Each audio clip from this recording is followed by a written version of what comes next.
Welcome back to the podcast. This is AR's Tales, aka the A.R.T podcast. I am A.R. Metabal, and today I am joined by Adam Gaffen, author of the Cassidy Chronicles, and very specifically, newest release is The Measure of Humanity. How you doing, Adam? Good. How are you today, AR? Oh, I am phenomenal. Great day, honestly. We were just talking a little bit before we hit record about the weather and just how it seems that for the first couple inches of snow, it seems just as beautiful, majestic, the thing that you see on the last 10 or 15 minutes of a Christmas movie, this beautiful just white powder dropping down, and then maybe an hour after that, a couple inches after that, it's just this dirty muck just getting everywhere and just annoying the day, slowing your day down in every way. It's ironic because it kind of goes to writing too, because it's kind of like turning seeing the both views of like any type of scenario, the characters, and that's how like we're able to like really delve into things. I hadn't thought of it that way, but yeah, okay. I see where you're going. Well, on that thought, I usually like to ask people what got them into writing to begin with. So for you, what was your inspiration into writing? But before we get into the inspiration of Cassidy Chronicles and The Measure of Humanity, what was your bite of the bug, as some say? Way back in high school,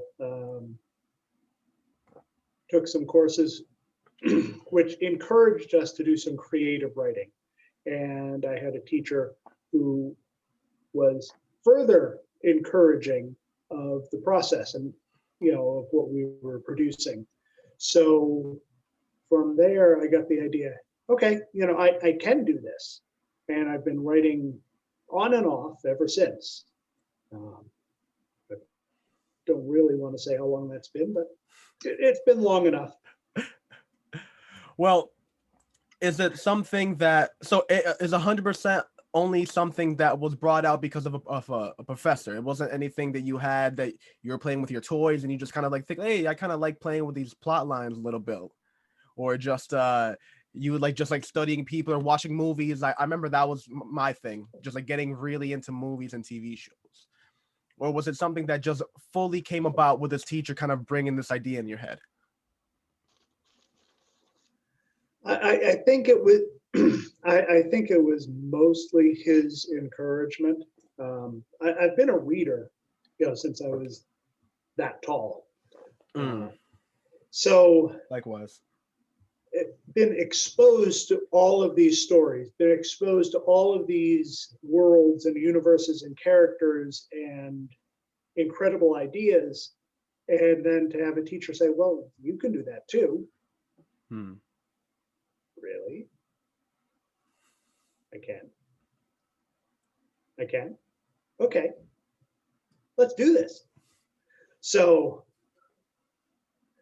there's definitely if the ground hadn't been seeded by me being a reader, then him saying, well, you can write, never would have made much of a difference. That probably wouldn't have taken the courses.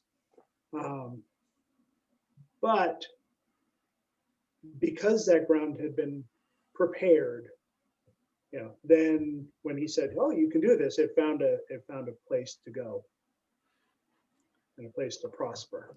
Yeah, that's awesome. I feel like I have a similar type of origin.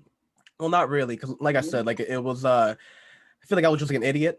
I never got into writing or like really took it seriously until well after I graduated college. But it was one of those things that I just really appreciated literature a lot.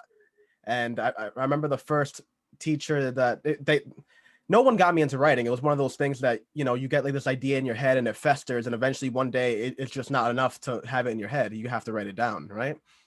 But the first person that got me into literature and that breaking down literature like past the point of just face value was a professor in my freshman year class in high school, Mr. Garganese. We'll never forget the man.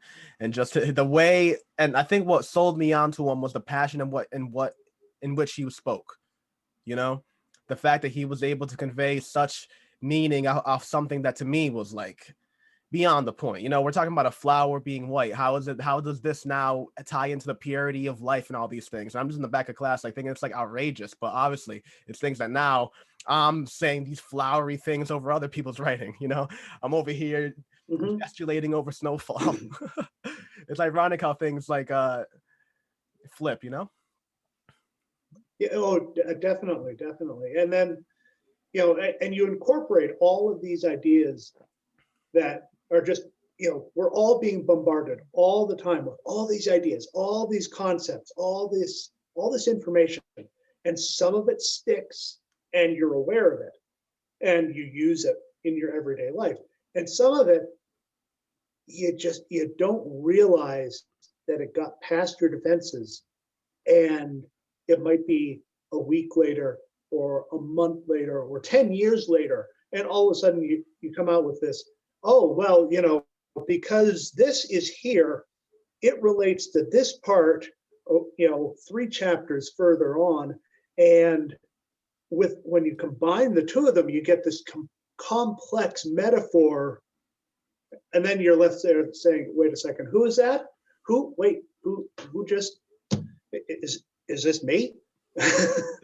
That's honestly what you just said right there is almost kind of like the whole antithesis of what this podcast is, you know? The reason why we have like these long conversations and people just like, oh, like why? It's like these things are what relate into writing. You know what I mean? Not to Mhm. say that what you say here is that encapsulates everything what your writing is, but it's a good snapshot into what the person is, because we're not just specifically talking about one piece of work or a paragraph of your work for 2 hours. We're talking about the things that interest you, your inspirations, and to me, all those things sell your book as well as you just saying, "Hey, buy my book." Which, by the way, Right. Cassidy Chronicles available now on Amazon and Kindle. Pick it up now if you got Kindle Unlimited. That is $0.00. That is free 50. All right. What are you doing? Pick it up. Give it a look. I'm telling you, I cannot wait to actually get into the meat of what the book is, because the cover, everything about it that I've seen so far, the promotions that I've seen so far on Instagram. Oh, and by the way, uh, you know, tally against me for sure. I usually start the podcast with what where people can find you. So where can people find you? Instagram, website. We have I'll have banners up for, in the post production for everything, but for the people listening on, where can people find you? Sure. As you mentioned, I'm on Instagram.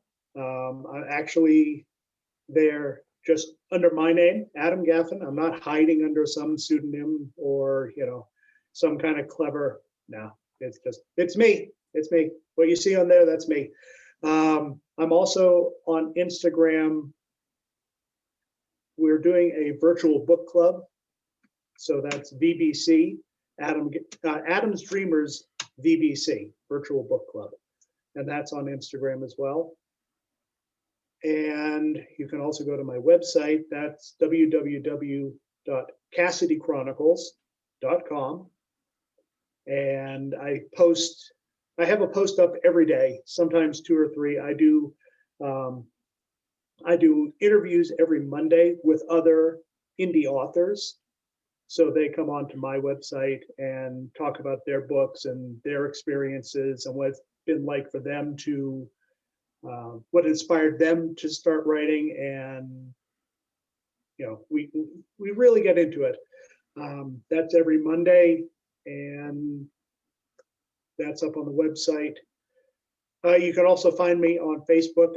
I actually have a fan page on Facebook. Go figure. There's a little bit of a surprise to me, but I'm in there, and I'm always willing to chat with anybody. Well, that's awesome, and we have all those links also up on on separate tabs for the video and whatnot. So we'll get into those in a minute. But Sure. kind of segueing into the Cassidy Chronicles, how did the idea first? So is the Cassidy Chronicles your first saga, your first series? Yes, Cassidy Chronicles is the first series, and the first book. It started out It started out with two names, the names of the two main characters.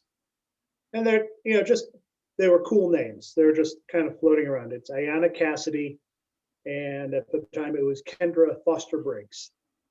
Okay, just a couple of names. And then all of a sudden I got this scene, just this one scene, and I wrote it down, and that turned into the first chapter in the book. And I'm like, okay, this is a cool scene. This is interesting. Where do we go from here? And I've been off and running. I won't say ever since, because the Cassidy Chronicles, the original book, I started writing it in 2012. And I wrote the first novella, about 25,000 words, put that out on Amazon. I wrote the second novella, another 25,000 words, got that up on Amazon.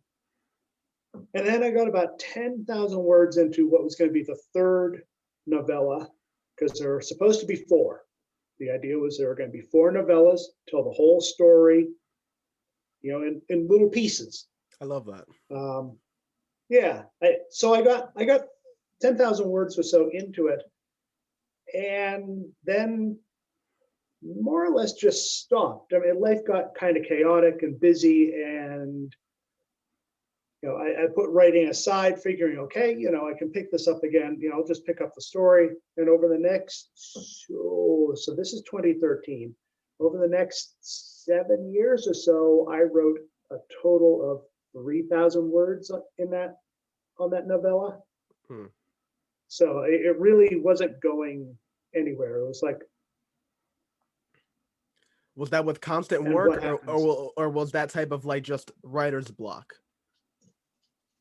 It wasn't writer's block. It was life happening, and paying attention to what was going on in my life, and being focused on that. It took everything. It wasn't writer's block, and I say that with confidence because I wrote other things. I wrote other short stories in between 2013 and 2020. Oh yeah, I've been there.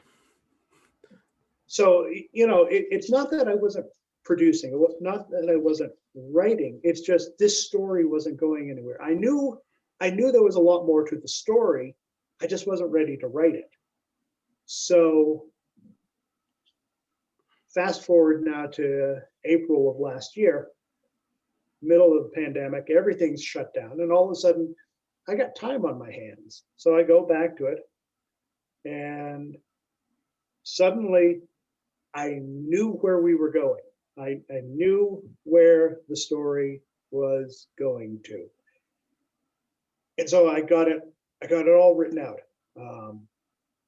And it was the third one ended up being 50,000 words, which is right on the edge of novel. Yeah. Novels, what, 55, I think? No? It depends on who you talk to and what genre you're writing in. That's a big one.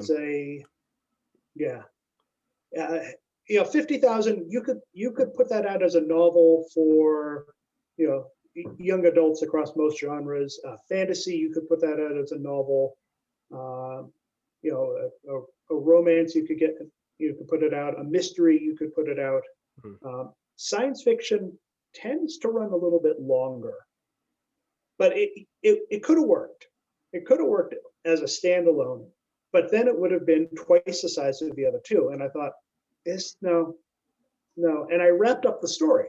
I finished the story, scrapping the four novella idea, because there wasn't, unlike the first two novellas, which, okay, here's the first stage, here's the first novella. Okay, it had an ending. Here's the second stage. It had an ending. The third one, it didn't really end anywhere in the middle. There wasn't a stopping point. It was all just, everything was snowballing, and everything was going and going and going and going. So I couldn't stop it until I got to the end. And so I decided, all right, I'm just going to put all 100,000 words or so into one book and just make it one. And so, the three novellas, Run Like Hell, A Deadly Quest, and A Desperate Gambit, all turned into the Cassidy Chronicles Volume 1. And yeah, that was the story of them. That's this one. That's the, it's all backwards. Give it a nice little catwalk, the Yeah. binding, the Yeah, back. that's the original. Nice. Very nice. Now that back is nice. Yep. Yeah, I found a great designer, Emily's World of Design. She's done all of my covers for the Cassidy books. Very cool. Yeah, she's fabulous. She's really good. I recommend her to all of any indie author who says, "Hey, do you know a designer?" Why, yes, I do. Oh, that's awesome. I have to say that I'm a huge fan of art, as you can kind of tell, but especially with like covers, I'm just falling. I feel like I fall, especially with, because I'm not a huge social media person. Prior to getting onto marketing the book and like starting up the company and everything, I had no social media accounts personally. And then and half the reason for it was because people would ask you, people would tell you, like, hey, why don't you put your blah blah blah, and your response, oh, Stephen King doesn't have doesn't do XYZ, all these people that I look up to didn't do it, why would I be doing it now, right? And then like you almost don't believe that there's a huge community out there, and then you get here and it blows your mind. Like when I try to explain people the book and reading community that's live on Instagram, they almost don't believe me, but it's bumping, it's unreal.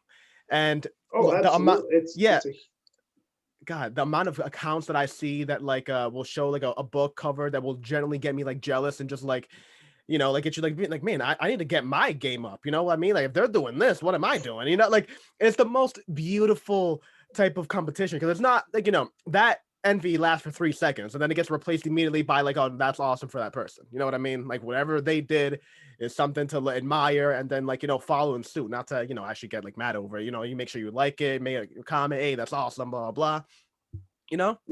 And it's beautiful, and especially that like everyone seems so like so communicative and responsive to one another, and everyone's generally it doesn't seem that there's a lot of spite or like any crazy levels of like animosity between the community, which is beautiful. There's not a lot of industries like that. I've worked professionally in like a couple different fields, and it's unreal the levels of aggressiveness in the most like you seemingly asinine industry. I worked as a engineer in a laundromat. Well, not like a small laundromat, like a huge industrial laundromat that they had like huge machines and whatnot. And the level of competition between that was unreal. I mean, like when we would go to board meetings, it would be like we'd be dressed like you would think it's a scene from like Thank You for Smoking or from like Mad Men. And like the amount of times I'm just sitting back being like, wait a minute, we're talking about laundry here? Laundry, dirty clothes. This is what we're talking about, like expansion. We're talking about like, we're gonna move into their territory and blah blah. Like, what do you mean territory? Why are we talking like kings of like English kings during like French Revolution? What are we talking about? It's crazy, right? And this industry is just so not that. It's like it's a breath of fresh air. I love it. Yeah. Oh, and that's one of the reasons that I do the author interviews on my website, because I want to support other indie authors. We're all in this, as independent authors, we are all in this separately, yes, but we're all in it together.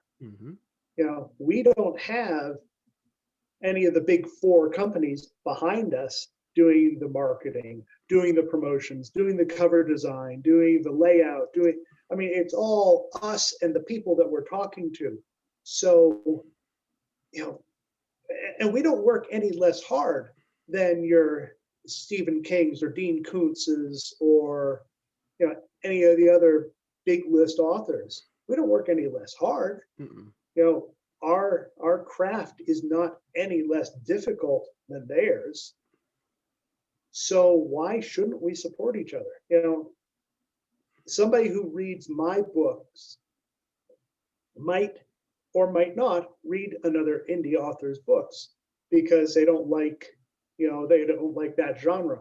That doesn't mean that I can't help support that indie author. They support me, I support them. We both get more readers. We all win. And the readers especially win because they get exposed to somebody that they would not have ever heard of. They wouldn't have come across, you know. It, you know, it, okay, so I write sci-fi. That's not the genre that I interview in. I interview across all genres. I have, and it's been an incredible success. I have interviews lined up on this website that are all set. I've gotten them written out. I've gotten the answers back from my authors until the end of the year across any genre you want to name. I have an author for it. And it just, why not? Why can't we support each other? Yeah, props. I have to say, like I'm on the same boat. I also write sci-fi, and I've talked to a couple of sci-fi authors. But if I can be honest, if you were to take a graph and chart it out, my majority is romance. And if I can be honest, hand to God, I was not even into. I didn't even honestly believe. It's gonna be blasphemous to some of the people, but it's just being honest. I didn't even believe romance as a genre until I really met with these authors. Like I always thought that that romance, and I've heard people say that about comedy. I always thought that romance was something that was within every good plot to begin with. So like to like a genre solely for romance to me was kind of like, oh, what'd be the point of that? And then you talk to these people and you hear the passion behind their stuff, and then you read a little bit of their stuff, and then you realize that what, I was really being ignorant as hell and closing myself off from a lot of like potentially awesome reading, potentially awesome books and things like that. And then you just grow. And now, like I just said, romance is a lot of authors I talk to are doing romance now. And I'm a huge fan of the work. It's unreal. And if I feel that way personally as myself, imagine how other people can feel, or just like how many light bulbs you can change by now putting up to the forefront. Maybe a person was in the same sense that maybe they only liked romance and now didn't think sci-fi would be a genre. Why would you have a whole genre for sci-fi? Vice versa. And now they hear my stuff and they're like, yeah, you know what? Maybe this bozo knows might have a good, maybe he has a point. Maybe this genre is not so bad. Yeah, and your point is absolutely valid in that good writing is going to cross genres. Yeah. There are good writers in every genre there is, and there's going to be a cat passing through. I'm doing this at my desk, and it's a roll top desk, and one of our cats likes to sit up on top of the desk, and she lies there for a while, and then when she gets bored, she goes away, and her exit is right past me. Anyways, there's good writing in every genre. Yeah. And there are good stories in every genre. I never thought that I would enjoy the urban fantasy genre. Oh, the witches and demons. Yeah. And the cryptids. But Shonda McGuire, okay, she's not an indie author anymore. She started out that way. Yeah, but she just tells a great story.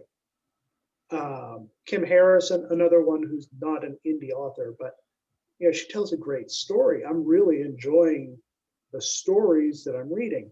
Yeah.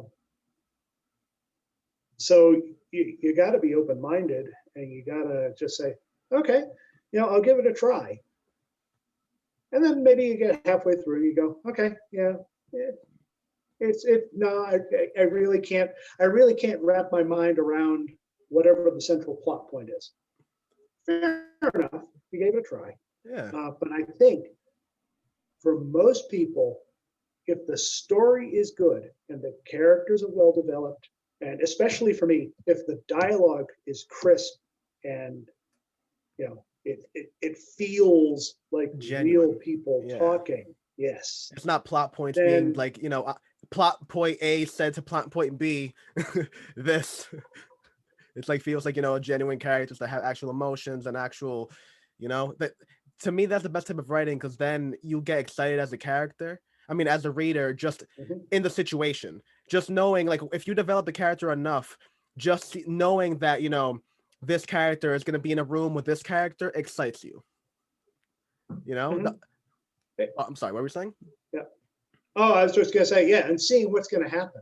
Yes. You know, the I can always tell when it's a book that I particularly like, you know, really want to read more of by the author, when at the end of the book, I'm left going, well, what happens to them next? The story may have wrapped up.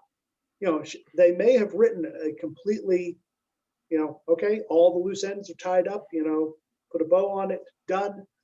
But if I want to know what happens to the characters, then that writer has done their job. Yeah, without a single doubt. And not only that, but I think, like, I think the best telling of what, like, a really good character development is not only that, but like you genuinely just having just that character's in your head. Like, certain life situations happen and it'd be like, oh, you know what XYZ would do to this. Like, I just got into the show Peaky Blinders, and you know, I'm just falling in love with the whole gangster, like, Tommy character. And just the whole development of that is just like amazing, because now it's like, you know, I'm at work and I hear some, like, you know, some customer telling somebody off, and I'm thinking, it's like, all right, you already know what we got to do. By order of the Peaky Blinders, him and his family.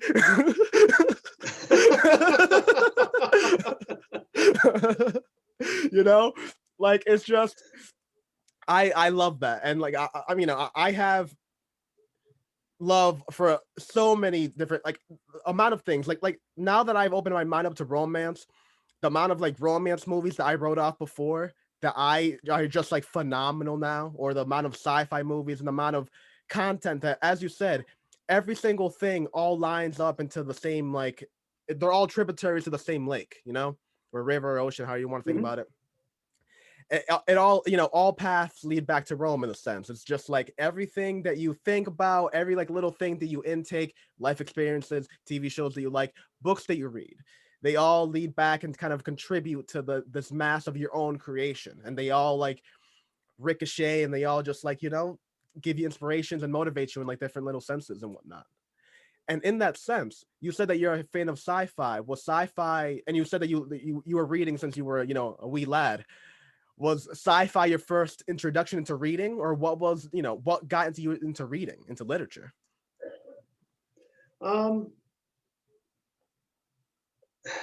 Sci-fi wasn't my introduction to reading, but it came in pretty. It came in pretty early.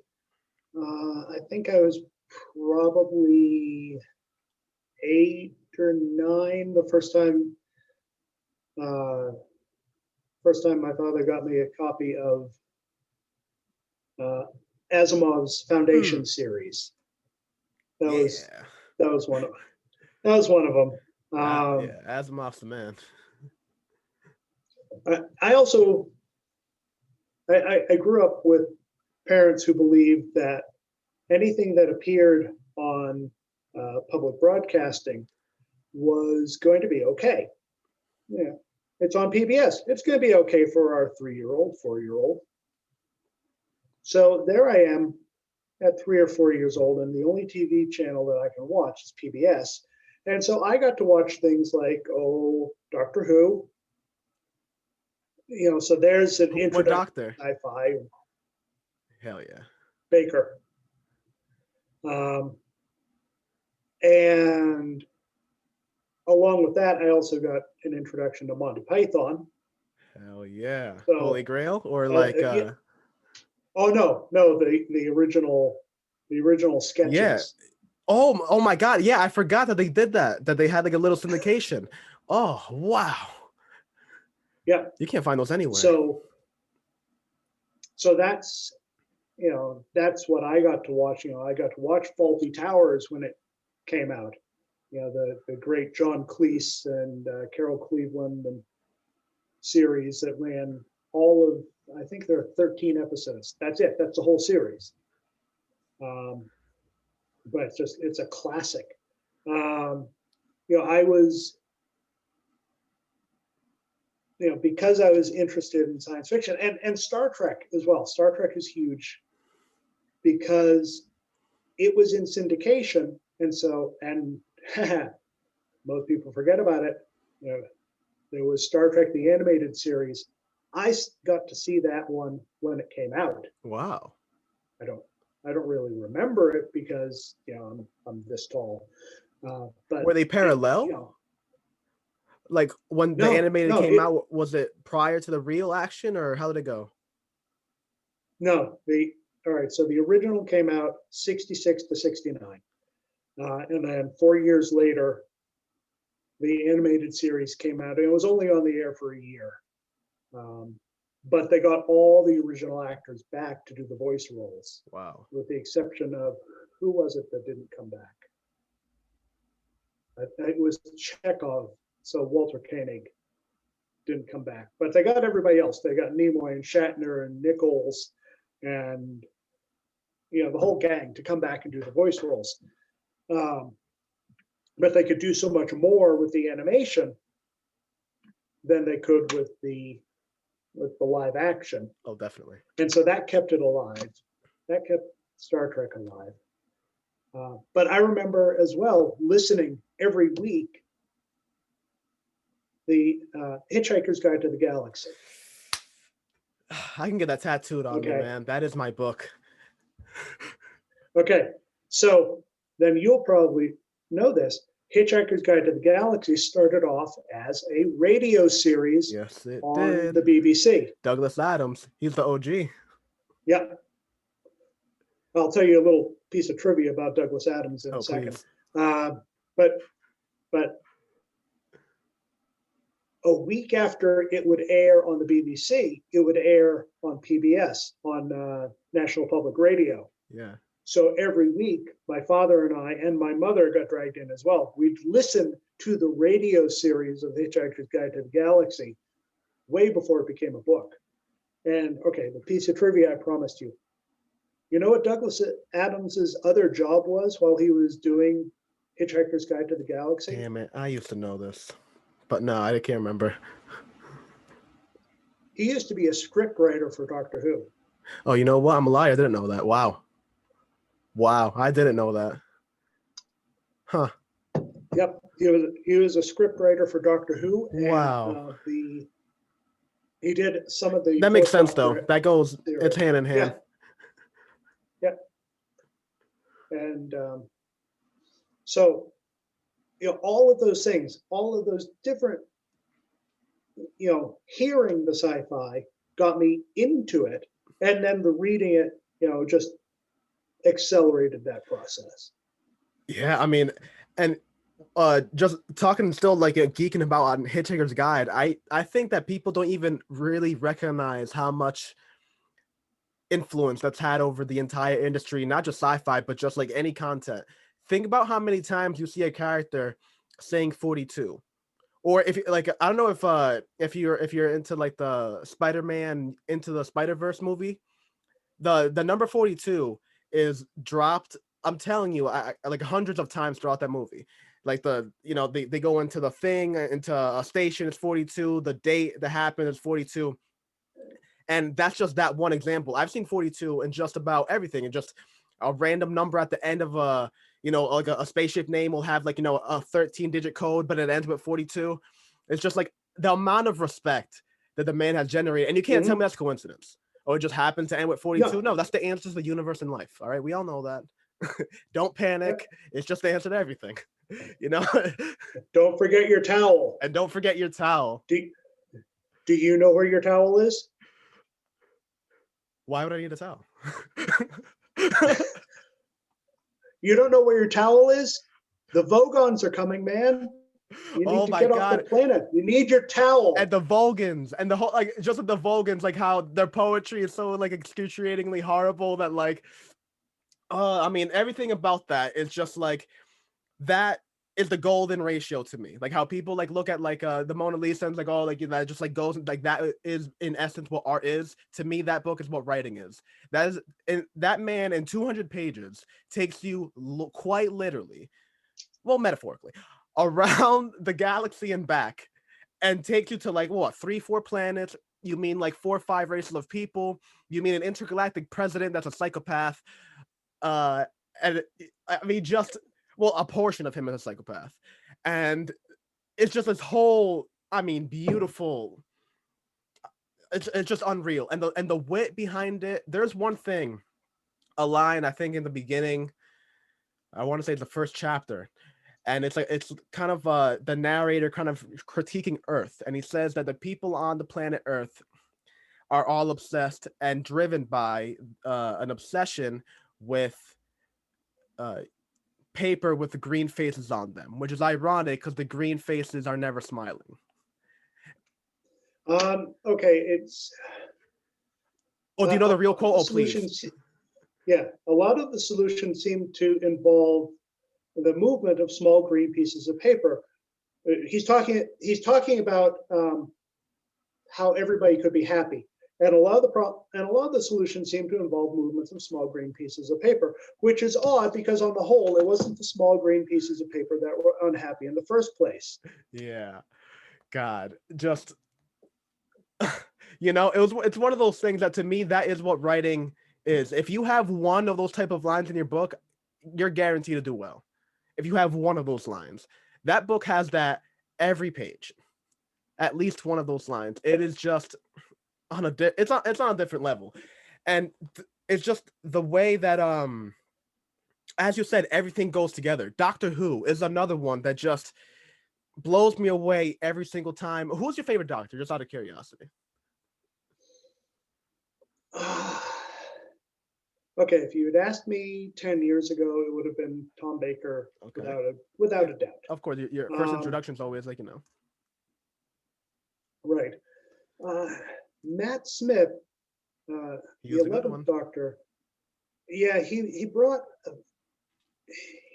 certain he brought a lot of the same kind of insanity that Tom Baker did. Okay, let's go do this and we'll find out. I mean, all of the new Doctors have had their moments, and they've all had excellent takes on certain aspects of the Doctor's personality. Yeah, honestly. Capaldi, I think, is hugely underrated. His first episode was He phenomenal. was Return of the Daleks. he was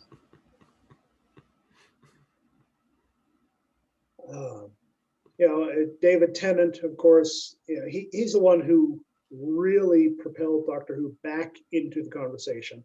Nothing against Christopher Eccleston. He did thing. Well. His Doctor was the one right after the end of the Time War, and you could tell he was brittle. He was this close to having a breakdown all the time. Mm-hmm. And he got better over his series. He really did, which is a true testament to the actor. I feel like a lot of when I turn people on to Doctor Who, they'll always say that 9 is the worst Doctor, but it's like you're not giving it like full credit. The actor did exactly what was meant to, and Rose to me is one of my favorite female characters almost ever written ever. There are very few points where I feel like she's a damsel in distress. There's even a point where David Tennant says like that he's in a situation where it's like, oh, you either save Rose or save the planet, and he goes like, well, I'm gonna save the planet because you're assuming that Rose is like innocent and like isn't gonna do anything, but she'll find her way here. Don't even worry about it, and does it anyway. And of course, Rose is a gangster, finds her way back, no problem. Like just phenomenal like women. Like I don't know. I obviously can't talk to that highly about like what they really is the true testament of a good female character. I'm not a female, but to me, it's something that I just respect because I can't tell you how many times I've seen the opposite, where you have like this character that's supposed to be this crazy badass, but then in actual times of like battle, they have to be saved by the male counterpart, or you have like a woman that's this crazy warrior, but all the guys around her are in full armor and she's wearing a bra and like a thong, and it's like, what? How is that protective? Doesn't make sense to me. Right. No, no, doesn't make sense to anybody who thinks about it. Yeah, and to me, it always feels like it's a weird sexual fantasy of like the person who created it. It's like, oh, if I'm gonna draw a character, I might as well draw some huge knockers and whatnot. But it's like, I just don't think that's very representative of the character you're trying to like push through. Uh, Yeah, you know, and that's something. Yeah, and that's something Cassidy Chronicles. I mean, I'm that sure yeah. the two lead characters. It's Ayana and Kendra. It's Cass and Ken, and they are the focus of the books. They get themselves into all sorts of situations, and they also get themselves out of the situations. At the first book, and I'll say this as well, the first book is absolutely packed with references I think you and any other sci-fi fan would appreciate, because I took the first book and I just threw Easter egg after Easter egg after Easter egg. Me too. References to all the classics, Doctor Who, and just threw them out there. And the way I did that is Kendra.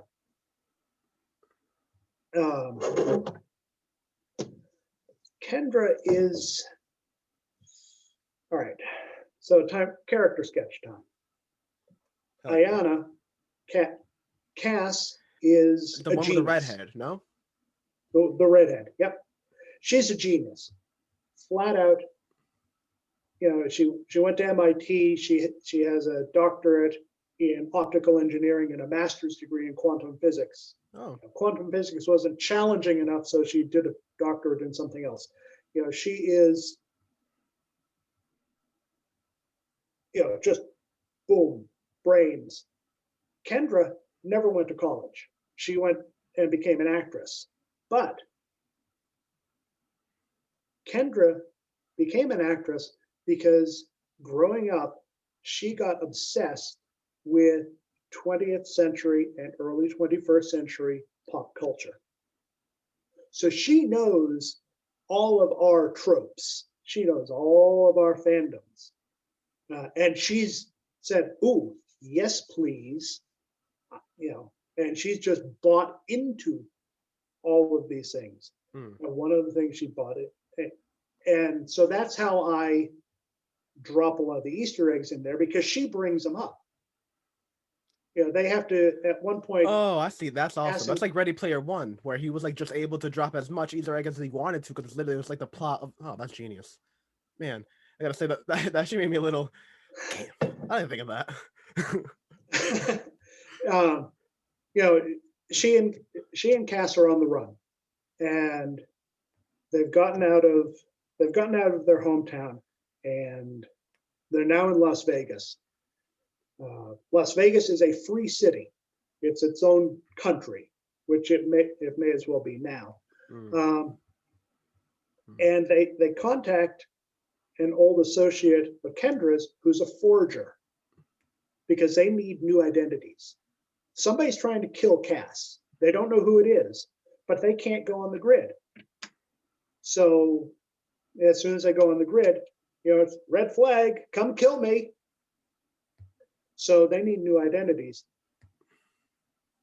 And the identities that the forger provides to them, one of them, the one Cass gets, is Wilma Deering. So Colonel Wilma Deering of the United States, of the United Earth Defense Force, from Buck Rogers. Oh, yeah, I'm not too familiar with that one. She gets that as her identity. And so Cass opens up her little packet of information and says, "Who's Willow Rosenbergen?" and Kendra just loses it. Huh. So, pull in some Buffy references. But the other thing that allowed me to do is it gave me a structure for the other books in the series. Again, Kendra's obsessed with 20th century and early 21st century pop culture. Yeah. She buys into, absolutely buys into the ideas and the ideals of Star Trek. The whole, okay, equality, opportunity, let's go explore. So the second, third, and the fourth book, which will be coming soon, she's basically turning her dreams, her vision, her interpretation of Gene Roddenberry's vision, she's turning that into reality to the best of her ability. Now that's something. So, yeah, so we have a fictional character looking back on our reality and looking back at our fictional characters and saying, I like that world better than the one I'm living in, and I'm going to change my world to match that. Now that is awesome. That makes me think of 2 points. So it actually is something that I did in myself. There I have a character that's kind of the antagonist in a sense. That is a kind of like an alien Frankenstein type of thing. It's like it was an alien got crashed on the planet. They took the body, couldn't really figure it out, so they kind of like made like an amalgam, like using like cybernetic enhancements in order to kind of like revive this thing, right? In order to get it to do its bidding, our bidding, their bidding, however you want to think about it, right? And I wrote a short story from the point of view of the alien, and I named it "The Death of Prometheus," because Frankenstein, the subtitle of Frankenstein is the modern Prometheus, Modern Prometheus. So like it's like it was kind of like tying out the idea that like this is a Frankenstein type of character. An assistant robot of my main character is called Martin or Marvin. I can't remember how I spelled it. From Hitchhiker's Guide, and just other like little tidbits of like things that I love. I think I make a reference to Dragon Ball Z in like book 2. Some like weird thing like that, like you have to love Easter eggs, but especially that you fucking sorry that you brought up Star Trek. I immediately thought, are you a fan of the new movies that came out, like the new iteration of Star Trek? I think it's a lot like the reimagining of Battlestar Galactica. I was just going to ask you about that too. They definitely both have a place, but one is the, if you will, the postmodern America version. The darker, the less innocent version, and like I said, it has its place. I enjoyed all 3 movies. But the people who just hated on, especially Star Trek Beyond. I like that. I mean, man, people talk a lot of mess about everything. I thought 2 was great. Yeah, phenomenal. Yeah, no, they're good movies, and if Roddenberry's Star Trek hadn't been in existence, then we'd look at those and say, oh yeah, no, they're phenomenal. They suffer a bit by comparison, and it's not even comparison to the real thing as much as comparison to the idealized, romanticized image that we have in our heads of the real thing. Yeah. But no, I enjoyed those. I'd like to see them. I don't get a sense of completion with the 3 movies that they did. I think they need one more to. Yeah, I'm up for it. Say, okay, Chris Pine, I'm okay, there. this, yeah. And just like and Battlestar Galactica as well. My granddad loved the original Battlestar Galactica. He and I watched it together when it was on Sunday night on ABC. And it's a fun show. I really enjoy it, and I still do. You know, I think a lot of the storylines still hold up. It was a good show.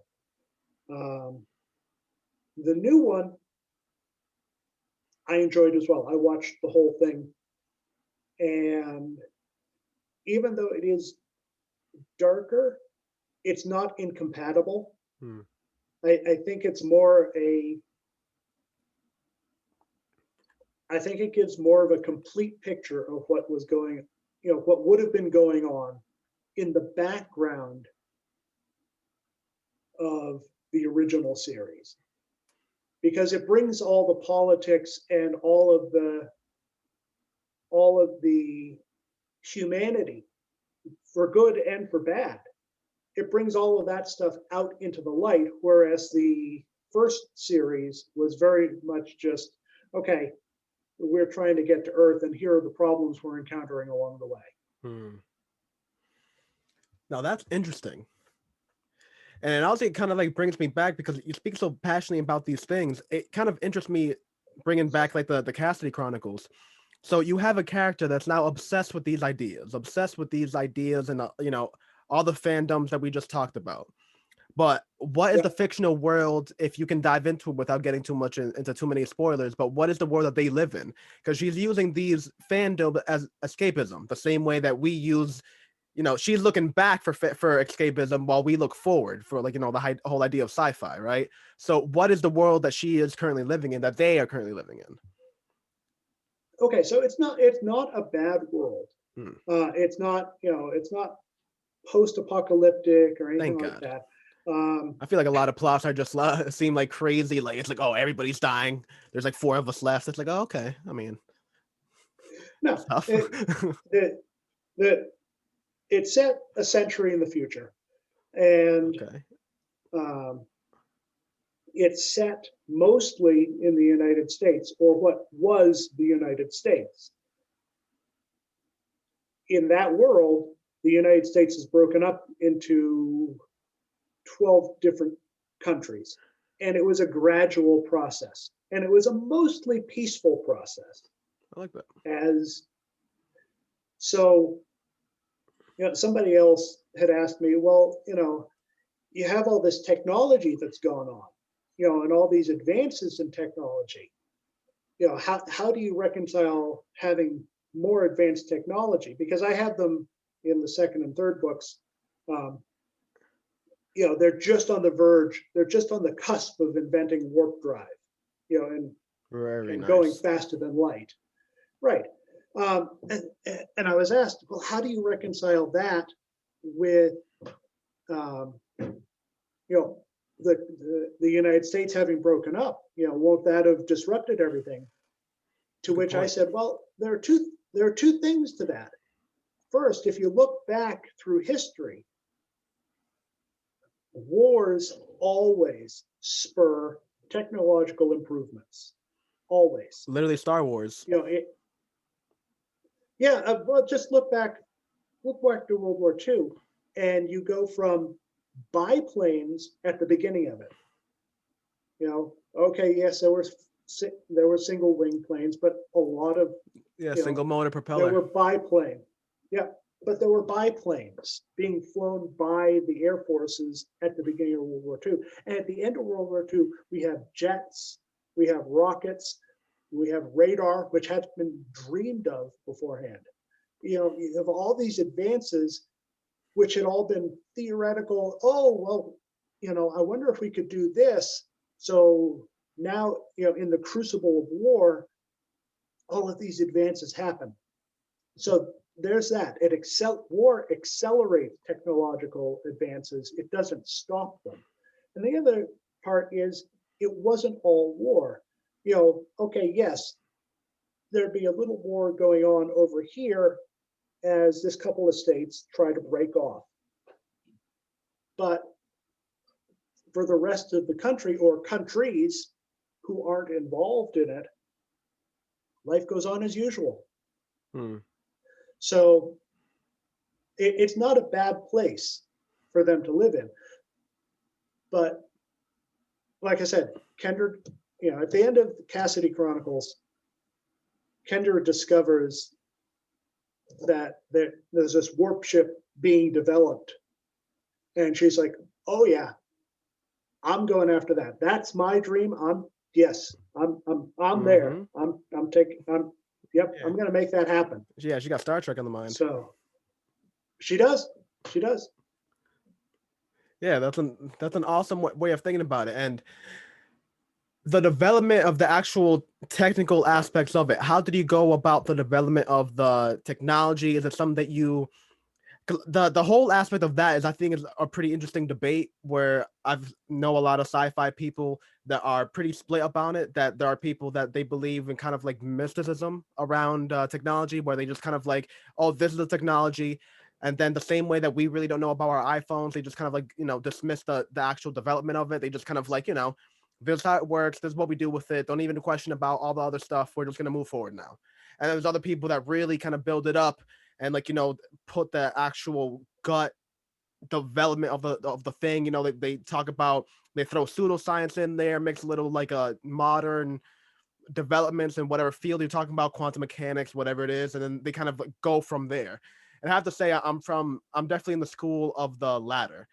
Like, a lot of my inspiration comes from, going on science online or whatever, seeing an article on Reddit and being like, oh, now if we took this little thing and made a technology from there, how would a society develop around that? And then I go from there. What school of thought Yep. are you in? No, I'm definitely in the same school of thought. Nice. I definitely go for the hard sci-fi. Yeah. I will explain things as much as I possibly can and ground it in as much reality as I possibly can. Now, I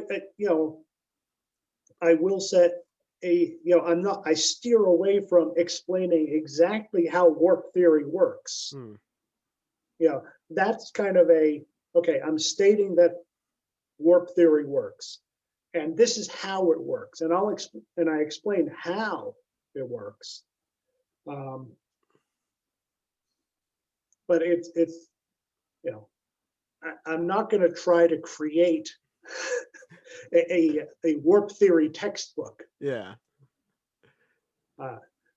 So there are limits to how far I can go.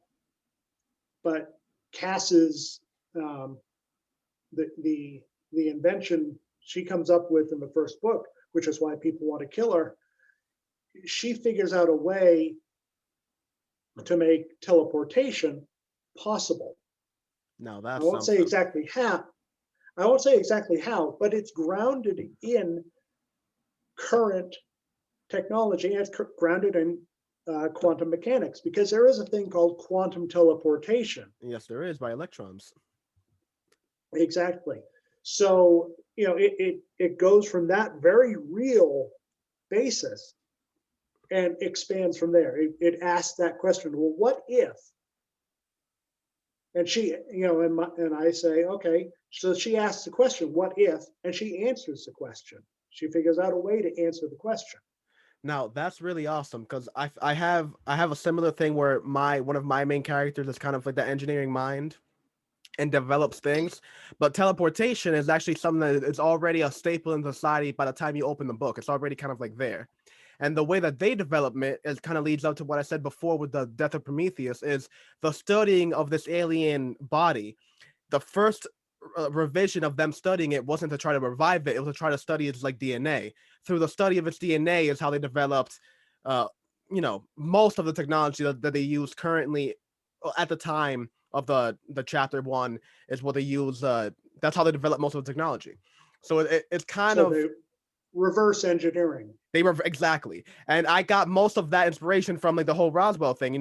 People say that microchips and fiber optics and a whole bunch of advancements that propelled the CD age of the 2000s came from the studying of the crash Roswell ship, quote unquote. And whether it's true or not, who cares? It's inspiration in the book now. you know. Yep. And you know what? And just that got me into thinking, actually, because I actually conspiracy theories and little things like that, fringe theories, speculative fiction is one of a huge inspiration for me. And just since we kind of been like kin with like sci-fi, do you think that you throw any of that within your writing? Because I can tell you right now, the whole flat Earth aspect of it, I definitely threw a little salt and pepper of that into the conspiracy of the underlying conspiracy within my series. I haven't I haven't thrown a lot of that. Um,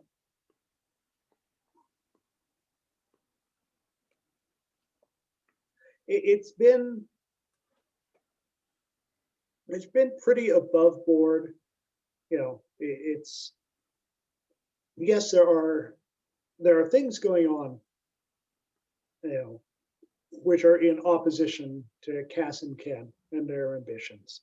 Hmm. Um, and it's not like those are hidden, you know. But in terms of conspiracy theories, I really haven't included much of that at all. You know, there's a lot of politics as usual kind of thing. Yeah. One of the characters who gets introduced in the second book, A Road to the Stars, uh, she's a submarine captain, and she gets grounded. You know, she gets put on the beach by her superiors Hmm. because she has the temerity to reprimand an ensign who was on watch, and something happens, and it was his fault. So she follows all the right procedures, and she punishes this ensign. Well, he happens to be related to the ruling family, Hmm. You and already so know that the deal. ruling family, yep. So the ruling family puts pressure on the admiralty, and the admirals pull her from her command. And Hmm. so that's where Kendra finds her, and she's sitting on the beach, as it were, counting mess kits, doing make work, because she's never going to get a command again because she did the right thing. That's tough. And uh it's kind of interesting because even like the whole idea of conspiracy theory, it seems like so like the word, the phrase, the idea has been like polluted so much that it just makes you think of like a person wearing a tinfoil hat talking about how the government is like polluting their water. But like literally conspiracy is just like like two people coming together and conspiring to do something else, right? So Mm-hmm. like especially in the world that you've like put in, you would like I would imagine there would at least be some type of splinter cell of a group of like some type of people that are considered terrorists that are either trying to unify the states or maybe further despair them or maybe put some type of tax or do some type of something that would be kind of like putting an underlying plot and an underlying pressure. I mean, again, the teleportation technology, like all technology, has its altruistic applications and its militaristic ones. So I would imagine there's a group that both are seeing that is like, oh, there's going to be $1 billion venture. We can make so much money off of revolutionizing trade and commerce and things like that, exporting and importing. And there's another group that goes like, all right, well, we can now send a full army across across water, across enemy lines within seconds, as opposed to having to build a huge vessel of ships and things like that. Um, so is that something you ever play with, or do you more keep it just on the character level? Uh, yes and no, but I took a different twist to it, um, because Cass's invention.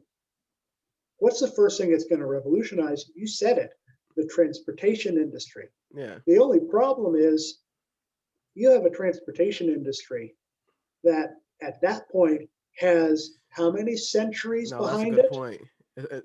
They're not going to want Yeah. they're not going to want to It's be like able to solar versus fuel transport, fossils. right?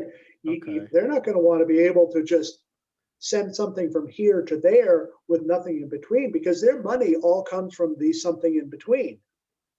Whether that's transporting it in trucks or launching it into space, one way or another, there's going to be a company doing the work. So it is a conspiracy. I And know it. No, sorry, continue. yeah, so from the military side of things, not so much. From the, I tend to approach a lot of it from the socioeconomic point of view, Yeah. especially in the first book. The crisis that precipitates the second book is a political and economic crisis, which is still not resolved. Hmm. Definitely. Wow, that's pretty. I love it brings into what we were talking about kind of in the beginning of the podcast, that one thing that you love and what brings you into a series, into a book, into a character is that it feels like it's an actual thing that you're experiencing and not something that feels like it's common tropes that you're just kind of moving through the actions of with a variety of different little elements to make that one kind of a stand out, but in reality it just kind of follows the same type of tropes that we've seen so far. Everything, like, you've built a world so far that I just have every single thing. It's like Lost. You answer one of my questions, I have now four more, and like that's the perfect level. That's where you need to be in life. That's the aim to me anyway. What do I know? But to me, as a reader, not even as an author level, the things that have pushed me and propelled me to continue reading a book, what am I talking about, is just is that energy of like you read a paragraph, you read one paragraph that leads into another, and the only thing pushing that wind behind you um is that just simply like, what is next, what are these characters, what are these crazy people going to do now, like, or what is the world going to throw at these people, because that's another thing that I love, where a writer also has a good sense of not just the character making their own mistakes, but also the world just throwing them curveballs. Like World War I. I've read a couple different articles that it was began off just the random death of a certain people that ricocheted into people taking their places, and then that is what kicked off X, Y, and Z later from their point of view. So if you look at things like that, it's unreal how many times just simple circumstance changes real life scenarios in a globally environment changing way. So I think it's really cool when you see things like that happen in writing. When the character's about to die, and then that person gets hit by like a random like car or something like that, and like it might seem like a second, it's like, oh, that's I wanted the character to beat his head in or all that stuff like that, but in reality, sometimes that's how it happens. Oh, you got hit by a car. What can you do? And it's not But kind of like a funny point. one of the characters in the first book, a guy by the name of Joe Buckley, who's a real guy. That's a cool name. Um, You got a knack for cool Joe, names. They can all sound like superheroes. Joe, about 20 years ago, he managed to annoy one of the authors at Baen Books, and so the author wrote Joe in to his book and did absolutely horrible things to her. And ever since then, most of the Baen authors have written a Joe Buckley character into their book and killed them off or done something horrible. Now, I know a number of the authors over at Baen, and I've actually talked with the real Joe Buckley. And Huh. so I talked to him and said, hey, can I use you in my book? And so he appears in Cassidy Chronicles, and he has an unfortunate encounter with an alligator. Ha! Oh God, I love that. But I'm going to find a passage in the second book, because what you were saying about kind of turning things on their heads. All right, so when you a lot of times the trope is, somebody's introduced to this new technology and it's all ooh, ah, Yeah. wow, gee, and it's just so much, the over the top, it's fantastic, it's amazing, it's well at so Allie, the captain from the submarine, gets recruited by Kendra to be the next to be the first captain of the starship. And so she's on the way and she's getting a tour of the ship. Kendra is walking her around. Now, the And ship, is it ported somewhere or is it mid-flight? it's under construction in geosynchronous orbit. Oh, nice. That's cool. I actually use that. So I actually use the same type of thing in my book too. Actually, no. You know what? That's not true. Geosynchronous orbit is just outside of the thing. Mine was it's in the stratosphere. So, all right. So they're taking a tour of the ship, and it's been under construction, and this is the first time that Allie is on the ship, and they just got to the bridge. Okay. Mm-hmm. All right. None of this is what caught Allie's eye. Instead, she focused on the broad and clear expanse at the far side of the bridge, allowing them to look out at the dock and space beyond. Tell me that's a screen? Yes and no. That's not reassuring. It is a screen. You can have it display virtually anything the computer can generate, whether it's a view of the surroundings, tactical information, sensor readings, whatever. But the screen is embedded in a slab of optical aluminum 18 centimeters thick. It's a window? Yes. On a starship? Yes. You put a window on a starship? Yes. You seem a little stuck on this. You put a goddess-loving window on a starship. We put lots of windows on this starship. You should see the one in the observation lounge on deck 8. It's bigger than this one. Are you totally out of your mind? This seems to really be bothering you. Why isn't it bothering you? It's a window on a starship. Now that's awesome. Yeah, kudos for that. That was a nice little passage. I like that. Thank you. So here's Kendra, who's all excited about this, just great big beautiful window looking out on the stars, and isn't it fantastic? And all Allie can see is it's a window on a spaceship. You put a window on a spaceship. Are you nuts? You put a window on a spaceship. Well, yeah. So I mean, just crazy insane. Like God. Like I'm sure you think about this sometimes too. Can you imagine how it must feel to actually be on a spaceship? I mean, I'm a huge fan of, I have wanderlust, and I definitely transpire that onto my character, especially when it goes to space exploration. But can you really put yourself in that environment? You're in the bleak of space. Now, I don't know if you've ever gone on vacation and been away from home. You eventually get homesick, but we're still on Earth. Imagine the level of homesick you get when you're inconceivably far away from the only thing you've ever known your entire life, and you're in a box that, I'm telling you, any little thing, one little, an asteroid that got blasted off like 2 light years that way, just happens to have a little pebble that makes its way, blows a hole right through your fuselage, and you're done. Like, done. You get hit with a nice graviton wave, you're done. You get hit with a nice solar flare, you're done. And it doesn't even have to be a physical thing. A solar flare can give you an EMP and just mess up with your electronics. It doesn't even have to be like, the Marvel thing of like you're thinking it engulfed by fire. You can just lose all navigation, and then you just drift off into the frozen depths of space, and you just freeze over time.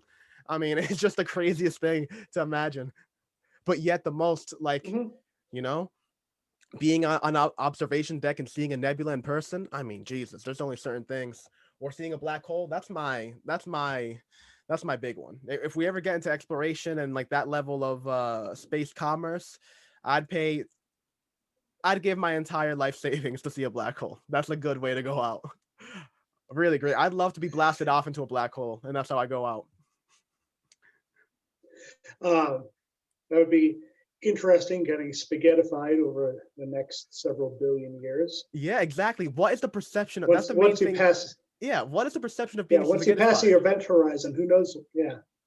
You know, what is the like torture, like like the medieval torture of like taking horses on either side of you and pulling you from either end. That's only torture because it's happening like relatively fast. I can't imagine it like hurts that much being spaghettified. And on top of that, you're not being pulled away by your muscles. You're being pulled away by atoms. Like, do you even perceive that feeling? Right. Like, I don't know. It's so interesting. And you're literally alive for you could die immediately, or you could live for relatively forever, basically. Because how long are you gonna die for? It could take forever. Or you can die right then. Who cares? Who knows? Yeah. Actually, it's funny that you know you bring up the hazards, because that's actually something I touch on in the book that I'm in the process of editing now. No, nice.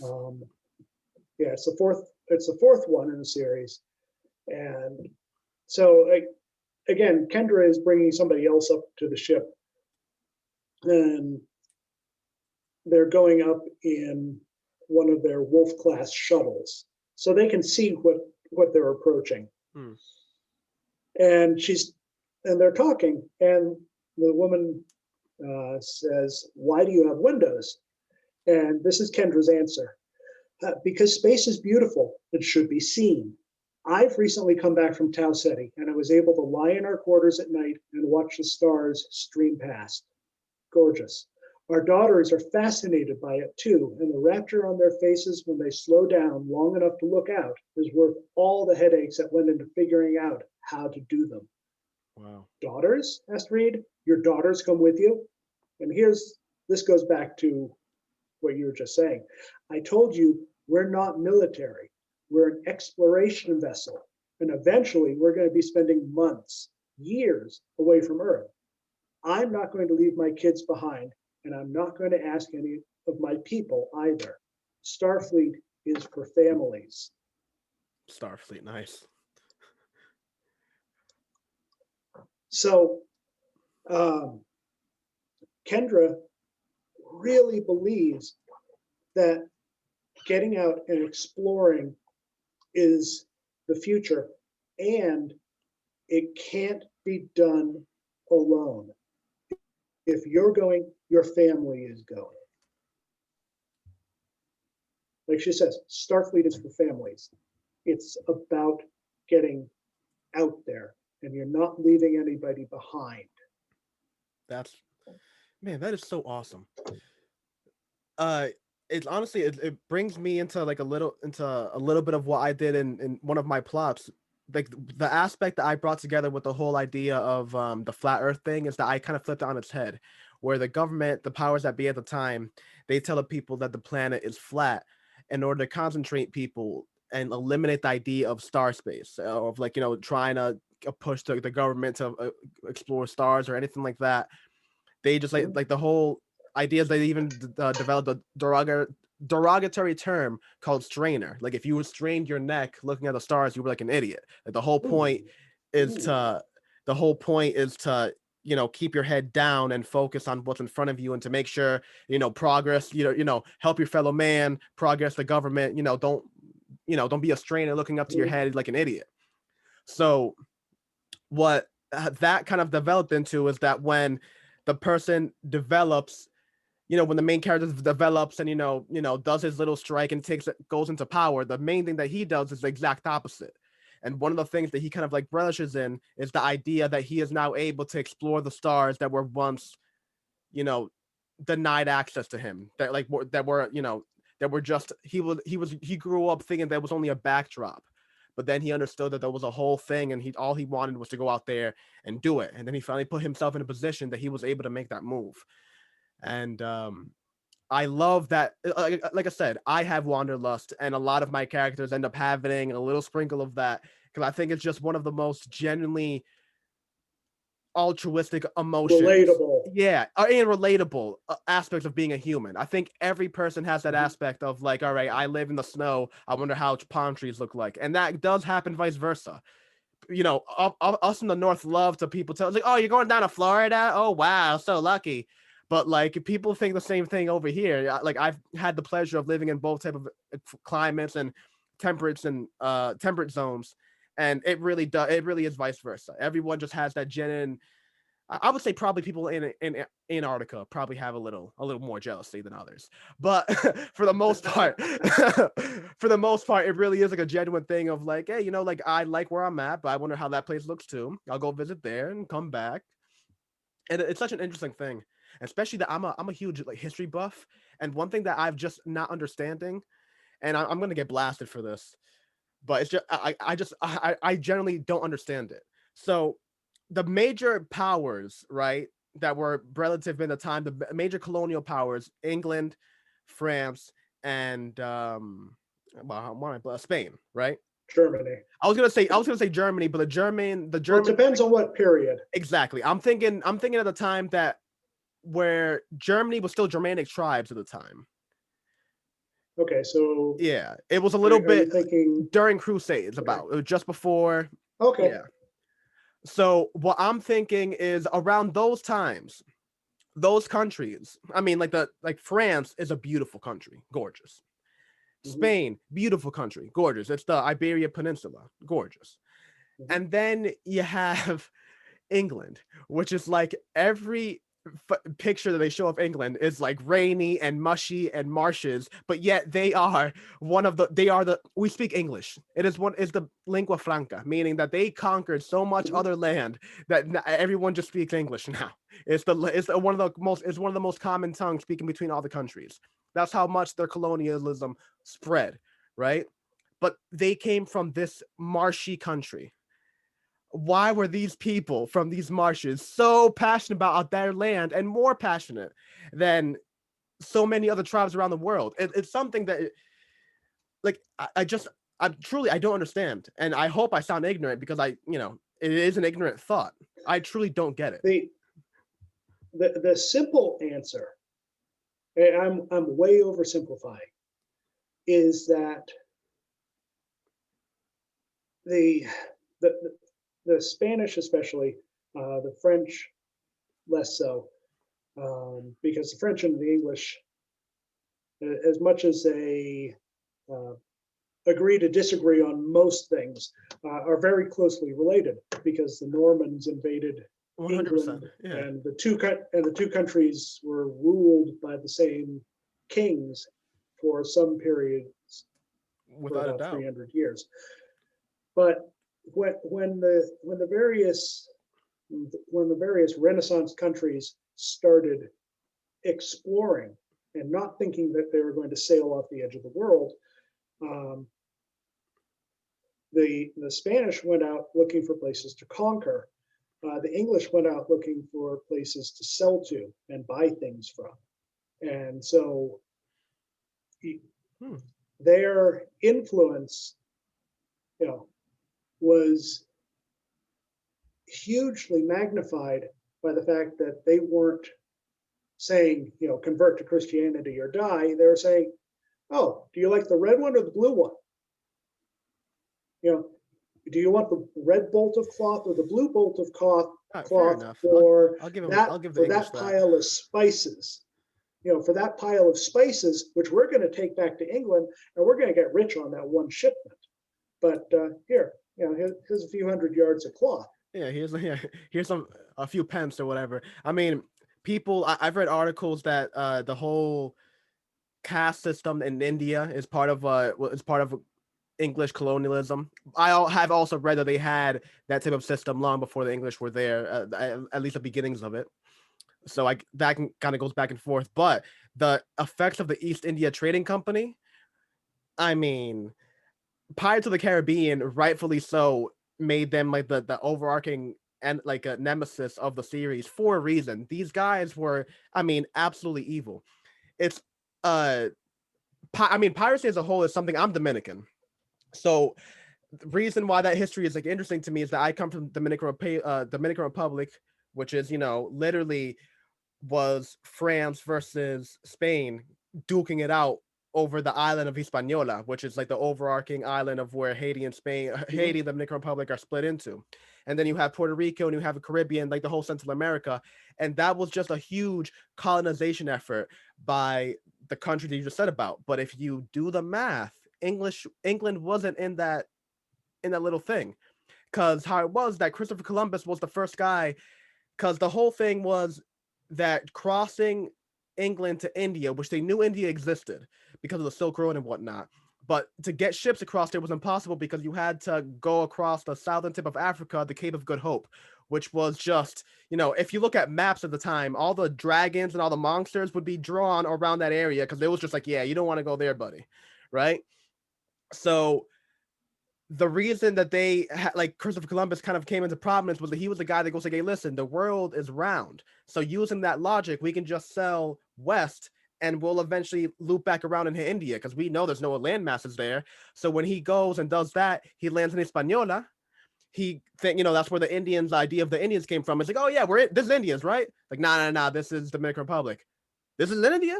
Nah, you're Indians. Get out of here. It's the whole like Louis C.K. joke, right? It's just like they went on with the idea and then they just went full on with it. And it's a joke that I make every time I get drunk with my family on holidays. Like, we weren't even a war to these people. You understand? The Irish literally fought for independence. It ended in the 1990s. That's how long the Irish fought. They took over our entire everything. I mean, they took over 4 islands in like a weekend. They just came over, hey, what's up? Bow! And just took everything. It was unreal. They massacred everything, took all the gold and made it into currency for their empires, and then turned all the land into sugar plantations. And that is what started, when like the whole Americas being built on plantations. It wasn't just from Africa, it was also from Hispaniola and wherever people, wherever they were getting them from. Just all that history is all things that like it's so it's one of the biggest inspirations for like how technology can eventually develop, right? Because you start with the incubation tube of the technology, and then you start sprinkling all the characters that you want, and then like the things that kind of just like develop like mushrooms, like fungus, are kind of like that natural politics, the way that people go. You have the whole aspect of the military kicking off something for somebody doing something right. I don't know, I'm getting tongue tied. uh, and then the whole politics of Las Vegas not being its own state, and obviously I'm sure that's wild on another level. I'm sure that that country is a lot more wild than the state of Minnesota. So just the way that development goes is just almost leaves me speechless, because it's what more inspiration do you want than what has already happened? The things that the Tudors of England did. Why even read anything else? Animals, just crazy things that they do for power. Mhm. Oh yeah, no, it's been said before. It will be said again. You have to, not only if you don't learn from history, you're doomed to repeat it. But great line from Battlestar Galactica, the remake was, "This has all happened before. It will all happen again." Yeah. What's another really good line? Have you seen that movie The King on Netflix? No. Well, it kind of details a little bit of the history you were just talking about. It's when King Henry VI, like fought France and kind of united the empires for like for a little bit. Obviously only a little bit, Mhm. but one of the things that he did when he kind of like won the war and then went to go have the peace treaty, well the signing over of the empire to the king of France at the time, was the king of France was like, the conversation we're about to have has been had many times before and it'll happen in numerous times again. And just the way that he said it was just like, you know that's not how real conversations happen in real life. You know what I mean? There's actually a lot more spite, but it's awesome to think that there's like characters that have that much foresight, that have like that much, I guess, like class and like understanding of their position. Well, it's what we're talking about, character development to begin with. Just the way that certain characters have so much weight on their head as compared to another character, and how it influences their the lens in which they view the world and the way that they talk and everything.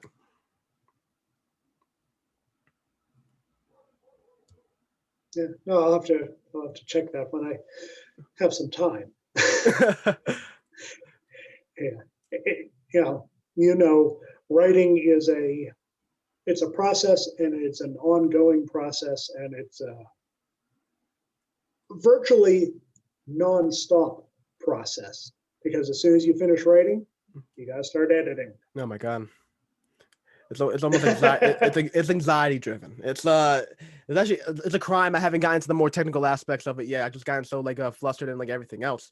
Like flustered was the wrong word there, but I guess distracted by the other conversations, because the technical aspects is something that I always like to drill into. How was the editing? Because obviously you get like this awesome idea for the Cassidy Chronicles, and all these ideas start gestulating and populating your head. What was the after of that? What was the first editing phase for you? Because I remember I'm still going through my first editing phase, and it's just I just last week is when I found out the different definitions of what editors were. You know, the four different clients. Like I just recently found that out. It's unreal.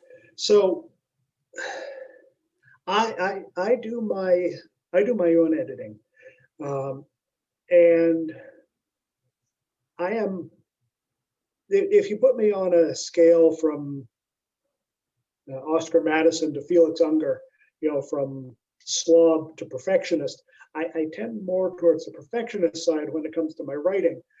So what I've developed as a habit is I'll go ahead and I'll write, and I'll do some editing, just kind of natural editing as I'm writing that chapter.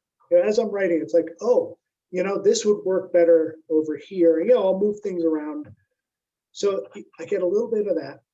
And then the next day, I'll go back and read over what I wrote the day before.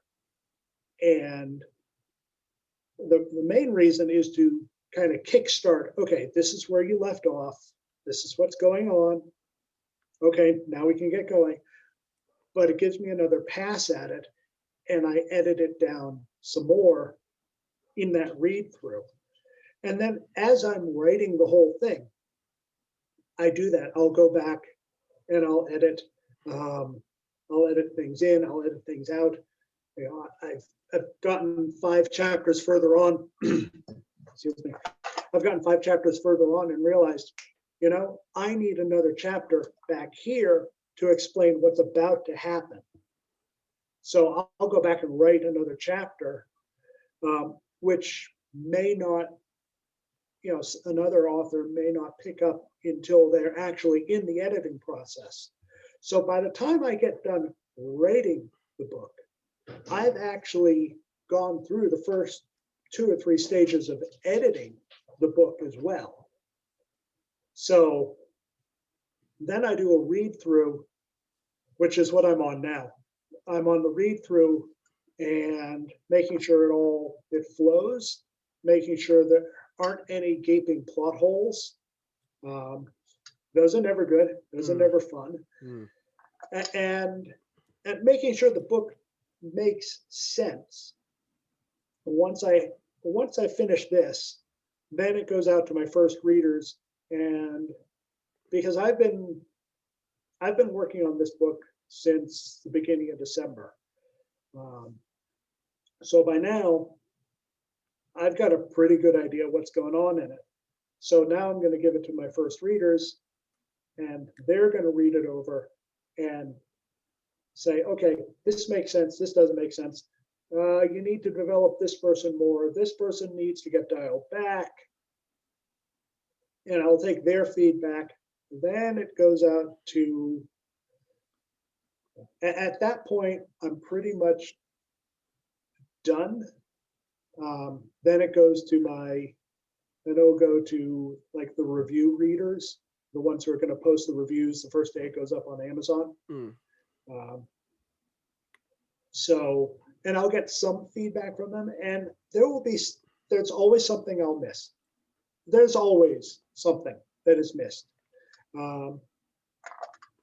And so the first month or so that it's out on Amazon, there'll probably be 4 or 5 different editions with very minor little fixes in each one.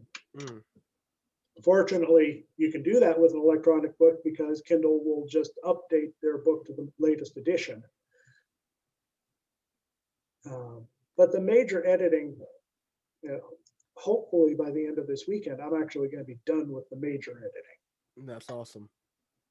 I actually have a kind of a similar thing that every time I write a page, I read the full chapter and then Mhm. continue on from there, just so you have kind of like a, especially when you, especially in the writing process, I found a lot that you'll kind of like get lost, you know, that you'll kind of write something and then kind of like forget that where you like began the chapter, and then you read it after and you kind of feel like you have like two parts of a chapter instead of one full chapter. So definitely something that I had to like learn, kind of train myself into, was like what you described there, just making sure that you reread everything. And if I can be honest, I'm actually a lot more I'm a lot more OCD with it. It's actually every paragraph. I'll reread the entire chapter and be like, all right, that paragraph, another paragraph, reread this whole thing, and just continue that down until, you know.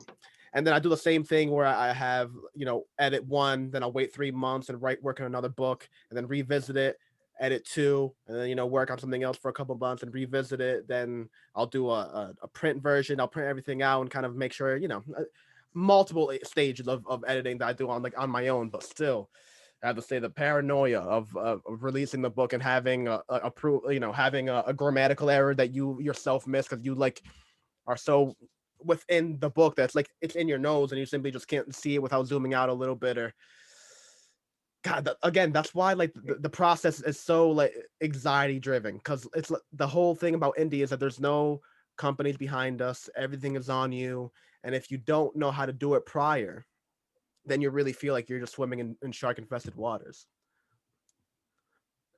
I get that. I understand that. I that's what I use my first readers for because they haven't seen it. You know, like I said, I've been working on this book for 3.5 months. Hmm. You know, since the beginning of December. So no, that's 2.5 months. Anyways, however long since the 1st of December, I've been working on it, and Remember the first of so you're December. right. You know, I might miss. You know, I might miss. Uh, you know, little things because I've just seen it 500 times. Yeah. I didn't catch it the first 500 times. But somebody else who's reading it for the first time, they catch it and they say, "Hey, on this page we got this problem. Perfect, thank you. On this page we got this problem. Thank you."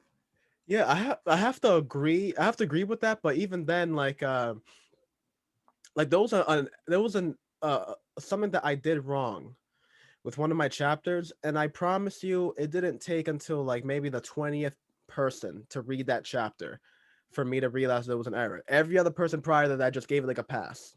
It was like, oh no, yeah, that's great. Yeah, nothing wrong there. And then that 20th person was just like, oh yeah, that little thing right here doesn't make sense. And it was just a very minor thing. But to me, I think the minor things are like the huge, like, you know, it's unreal the amount of like when you read the comments on Amazon of like the reason why a person gave a, you know, a 3 star instead of a 4 star. I mean, it's heartbreaking. It's heartbreaking. It's like, oh, I didn't like the cover, 2 stars. It's like, wait a minute, you didn't even read the book. Why you? How are you even allowed to leave a review? Like just like, oh, sly things, and you don't even know where it comes from. You just have to assume it's like regular internet negativity, might, you know, XYZ psychological reason, but it's just it's really it's something. It really is a weird kind of a game that people like to play with the whole comment section of reviews. It really is something. It's unreal. Yeah, I've been fortunate. I've gotten one 2 star review. It wasn't a review; it was just a rating. So who knows what they didn't like? Um, I had one person leave a 3 star review on the audio version of one of the books because the book features LGBTQ characters. Well, yeah, the first scene is their wedding. Hello.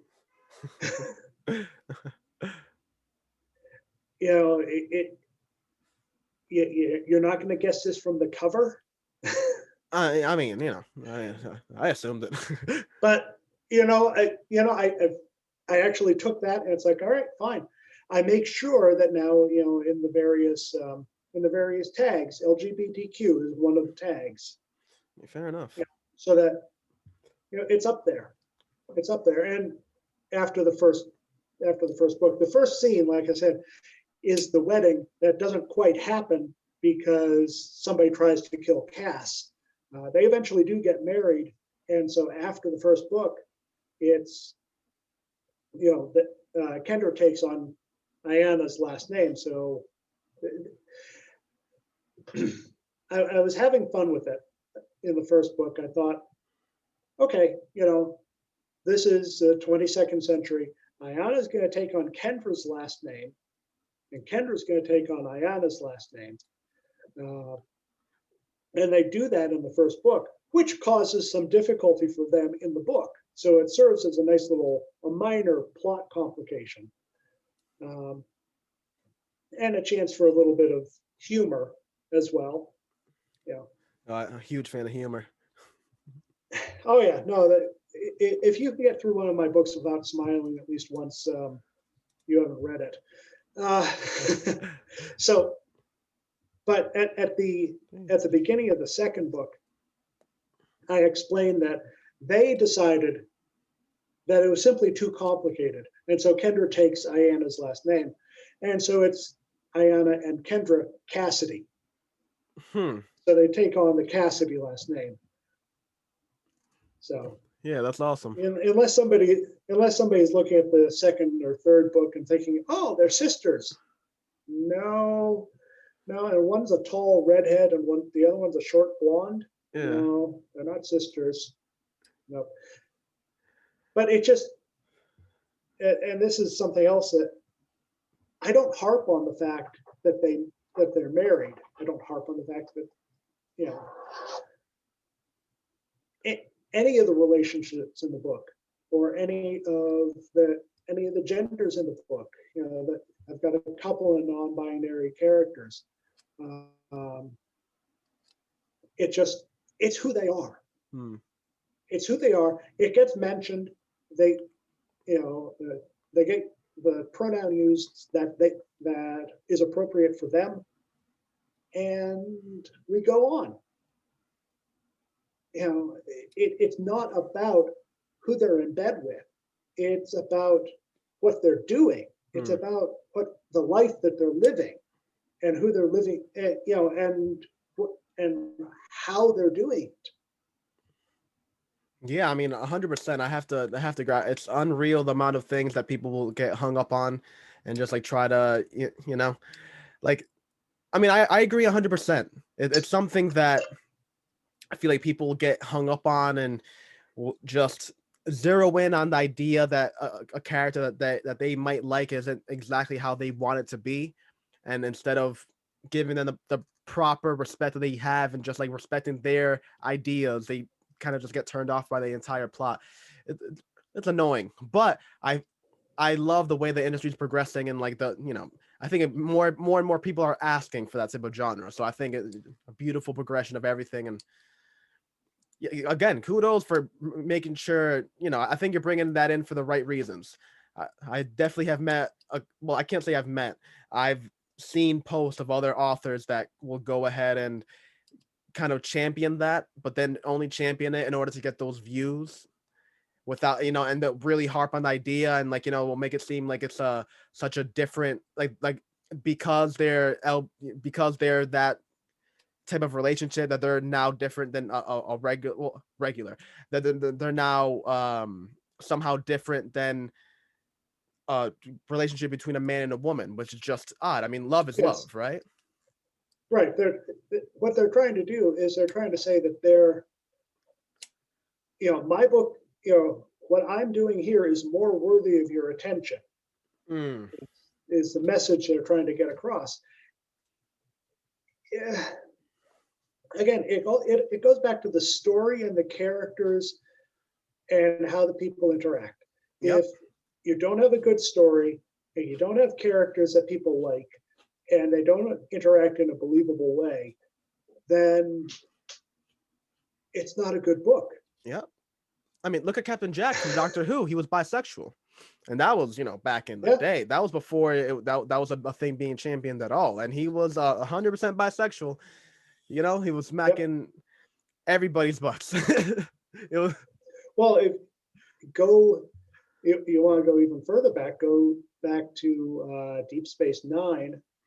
All right. So you have Jadzia Dax, who has the Trill, the symbiont in her, who's on the symbiont is on its whatever 8th or 9th host. And one of the episodes, a woman who had a relationship with the previous host, who was a male, comes in, and they explore whether or not they're going to have a relationship, and they decide they're not going to because there's too much baggage left over from the previous lifetime. But it has nothing to do with the fact that they're both women. It has everything to do with other complications unrelated to that fact. yeah. And that was 25 years ago or more. I'm trying to remember when that episode aired. Yeah, call it 25 years and you're not going to be far off. I mean, and it was just, it was just put out there and said, here you go. They were exploring the complexities of relationships, and it happened to be, two women.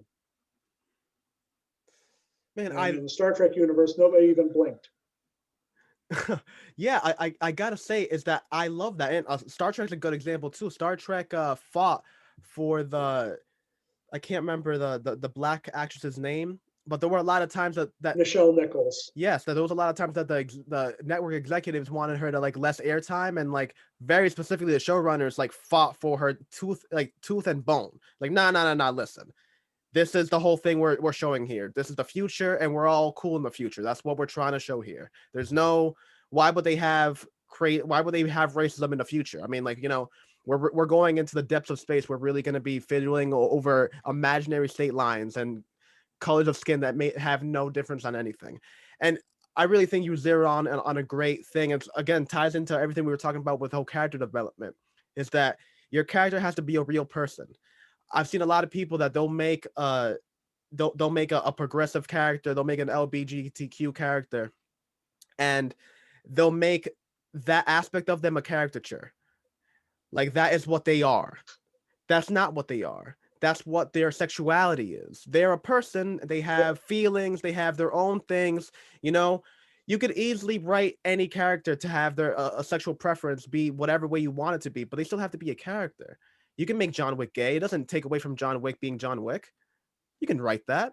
No. You know what I mean? Why, what you're gonna write him to be being a little more XYZ in order because if it matches your idea of what being gay or being bi or whatever is, it's not right. Sexuality is just, who cares? It's a different beast altogether than what character developments are, Mm-hmm. I absolutely agree with you. Yeah, and again, just kudos again for being able to recognize that, and just we need more of that in the industry for a doubt. So again, I'm gonna say this till I pass out. Cassidy Chronicles, Amazon, Kindle, check it out. We actually have the website right now. I'm gonna share the screen so I can share, so we can show people. My God, getting all types of tongue twisted here. So we have the Cassidy Chronicles, the Amazon link. This is book 1, volume 1, I should say. Yep. And then we do have the bottoms at the bottom. Oh, you even have the Road to the Stars. Oh, that's awesome. And then we have the Measure of Humanity right here. What we started the podcast off with. Look at that. Beautiful. Yeah. And the first 2 books are both available as audiobooks too. Oh, very nice. So you already know. Oh, and beautiful ratings. Look at that. 5 stars, 20 ratings. Oh, great reviews. Of course, now the thing wants to get in my way. There we go. So there you go. And we've literally been talking about book 4. So that is on the way, folks. So this is definitely a series and an author to follow. I mean, you've heard the conversation. I'm sold. If you're not, I don't know what's wrong with you. Uh, God, I'm just look at the reviews. There's not a sour stop in here. Everybody's happy. You would 100% will be the same type of level of happiness if you go ahead and invest in this book. Then we have the Cassidy Chronicles website. We Yep. have all the all the interviews we were talking about again. Cursed Dragon, Jane is amazing. Yep. Yes, Jane Weatherstone. She's the narrator. Yeah, right here, Jane Weatherstone. Oh, I just had it. Yeah. Right here. So that's the narrator for the audiobooks. Again, Yep. I cannot pump this out as much. Make sure to give this a listen. Look at his make sure to give the audiobooks a listen. Drop a comment on Amazon, a review. Check out the blog. Support. You already know this how we're gonna get better as an industry. So Absolutely. this has been a phenomenal talk. Honored to be able to get your time. Thank you. Art, do you have any closing comments, any final thoughts? You know, something that strikes me about science fiction, and it's something that sets every science fiction fan apart from any fan of another genre, is that science fiction is inevitably grounded in hope, because for science fiction to be, we are saying that there is going to be a future. That in itself is an inherently hopeful statement. It is saying that there is more than just now. We are looking to the future. And yeah, Kendra, like I said near the beginning, Kendra's a dreamer. She's looking to make things better in her time. We can look to make things better in our time. So enjoy the books. Well said. I've had a blast writing them. Well said. I like that a lot. That actually is going to inspire a little overtime. We kind of glazed over it, but I just have an official little thing. I'm going to ask for a top 3 and then a guilty pleasure. So what is your top 3? And this is in each category. So what is your top 3 in books, top 3 in movies, top 3 in TV, and then a guilty pleasure? Something that, like, if we were in a conversation full of authors, you would almost be embarrassed to say that this is a work that you like. I'll give you one just to kind of air it out. For as much as I love all the artistic stuff and all the things that we've discussed in this in the podcast, I actually am a huge fan of Tokyo Drift, the Fast and Furious movie. I don't know what it is. When I try to have it, I don't even debate it. When I talk about to my other friends that are film buffs, I know they're gonna call me stupid. I just leave it there, 100%. But what can I say? They're just something about the movie. Maybe it's the music. A lot of people have agreed with the soundtrack of that movie is something else. Maybe it's the music. I don't know, but I can watch that movie almost any time. It's a guilty pleasure. Let's see. Well, let's start with movies. I'll give you a couple guilty pleasures first. Jesus. Hudson Hawk. Oh, I haven't heard that one. That goes. That's an old one. That's Bruce Willis.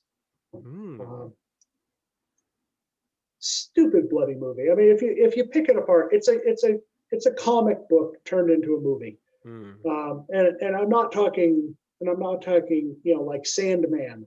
I'm talking or Batman or the Dark Knight. Sandman's an excellent one. But no, I'm not talking like that. I'm talking like Scrooge McDuck type comic book. That's the level that they made this movie from. But guilty pleasure. Another one is Long Kiss Goodnight. Okay. That's an old Gina Davis movie. Yeah. Gina Davis and Samuel L. Jackson. I believe wasn't that his second movie? Samuel L. Jackson, I mean? May have been. Don't know. Top movies,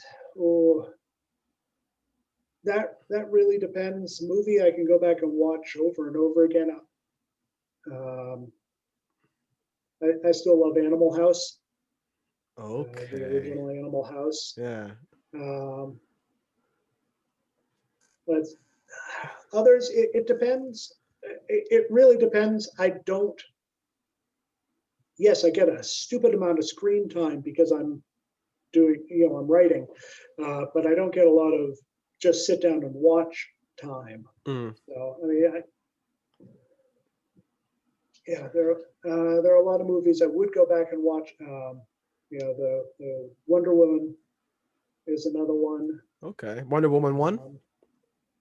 Yeah, yeah. Um, any? No, I wasn't gonna.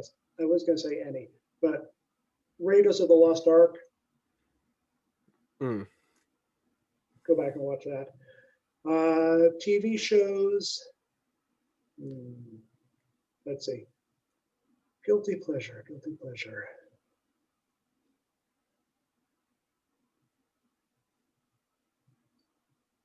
I don't know. I might have to think about that one for a while Well, because it I doesn't either like it or. it doesn't have to be a guilty pleasure, but just like something that like that you draw inspiration from. Oh, okay. Um,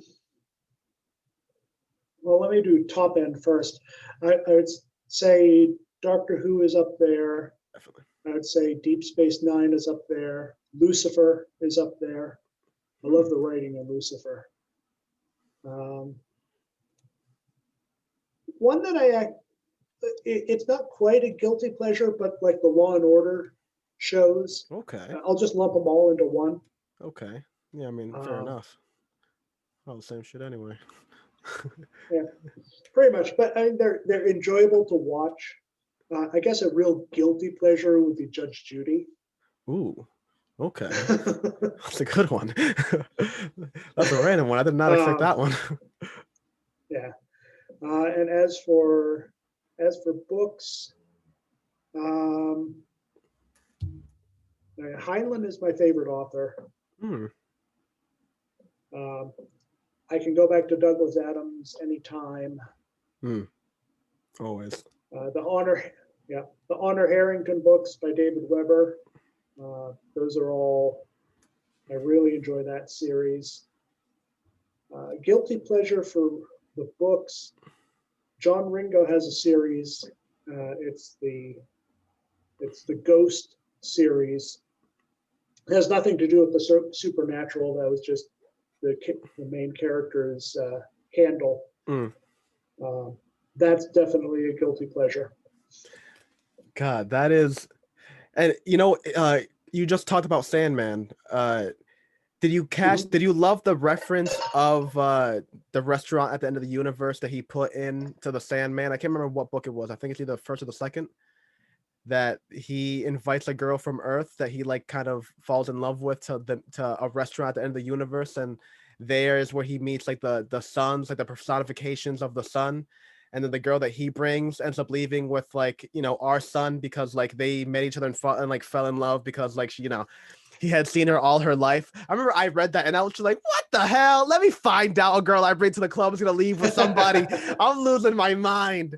But it was honestly so good writing because it's like, yeah, honestly, if you met, I mean, the sun, you mean that thing that you see literally every single day of your life, and then you meet the personification of it. I mean, it's good writing, you know? And Yeah, again, well, you know, staying with Neil Gaiman, Good Omens. oh my God, Good Omens. What a powerhouse of a show and a TV and a series and a graphic novel. I mean, Oh, but oh my the God. book is amazing. The original book that he wrote that he and Terry Pratchett wrote. Oh, I only got the graphic Oh, novel. Oh, oh, buddy, I'm dude, gonna think of that book today. your brain will love you. Your brain will love you forever.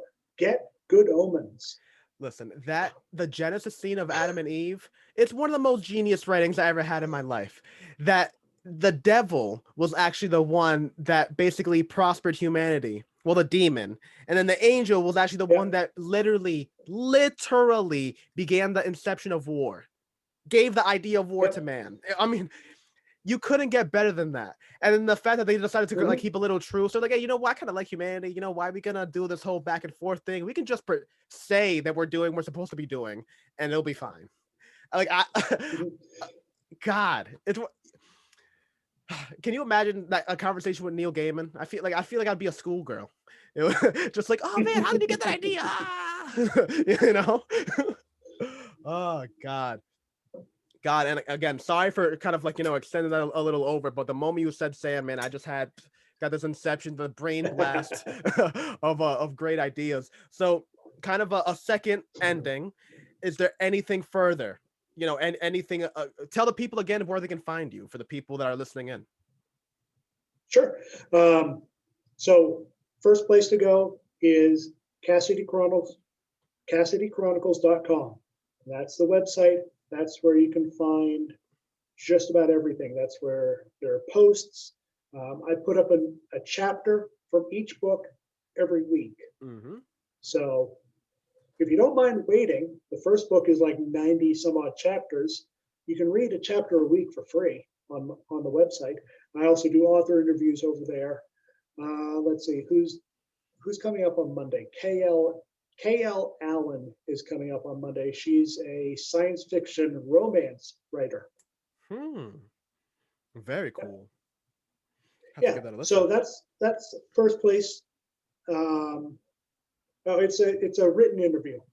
So Oh, I thought there was a play you button. That heard must have been for the the audiobook. I'm sorry. yeah. Um, let's see. The second place you can go, you can find me in 3 different places on Instagram. Well, 2. First one is Adam Gaffen. That's my main profile. There's Adam's Dreamers VBC. That's our virtual book club, Mm. and that meets every Friday. So love to have people drop by. And I have an account up there that belongs to Kendra. Kendra drops in every now and again, and she'll put up her reminisces about some of the people that she's known. Mm. She doesn't. I like She that. doesn't make it back here. She doesn't make it back here all that often. Something about disrupting the timelines and spoilers, but she does. She is on Instagram. God, that is awesome. And again, Cassidy Chronicles, that's Cassidy Chronicles spelled like normally. .com. Make sure to give that a click. Give some give some revenue that way. I mean some traffic that way. My words right now. Well, you know what? Revenue too. Throw them some money. Why not support the indie? That's what we're doing here. All right. Again, Right. Amazon Kindle, Cassidy Chronicles, book 1, 2, and 3 available now. That's free for Kindle Unlimited. And book 1 is Yep. $1 right now. That That's sales right. happening is right Yep. now. Only a buck. $1. All right. Do you know how much the Obama book cost? It's like $35. All right. I can guarantee you, Ooh. and I'm not saying anything bad about Obama, obviously. I'm just saying I don't think he needs your $35. Why not support some people that will actually really truly appreciate it? You know what I mean? I'm telling you, I can. This man would probably send you a personal letter thanking you. That's how, we love our fans. We Throw some do. love our way, and make sure you gotta throw some love this man's way. Adam, thank you so much for joining me. Uh, it's been an absolute pleasure. I've been thrilled to be here. You've been a fantastic time talking with you, and yeah, one of these days we'll do it again. Yeah, definitely. I'll definitely the moment you dropped book 4 or before it, we'll have to have you on again to promote that a little bit too. So you already know Measure of Humanity, latest book. Make sure to give it a read. You already know the deal. Yeah, give people a little catwalk. Exactly. Zoom out a little. We'll take it. Zoom out a little bit so people. Yeah, exactly. There we go. Gorgeous, gorgeous, gorgeous, gorgeous. And this, my friends, is the end of the podcast. AR's Tales, aka the A.R.T podcast. Catch us again this Monday, where we will be interviewing another author, and you already know Wednesday are the solo cast. Peace out.